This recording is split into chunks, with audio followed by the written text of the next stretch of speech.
ang kasamaang ginawa ng mga tao.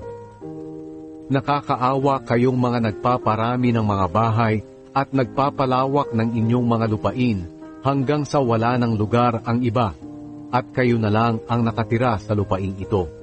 Sinabi sa akin ng Panginoong makapangyarihan, ang malalaki at naggagandahang bahay na ito ay hindi natitirhan.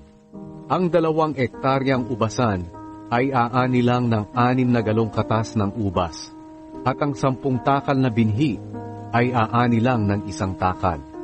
Nakakaawa kayong maaagang bumangon para magsimulang mag-inuman at naglalasing hanggang gabi. May mga banda pa kayo at mga alak sa inyong mga handaan, pero hindi ninyo pinapansin ang ginagawa ng Panginoon.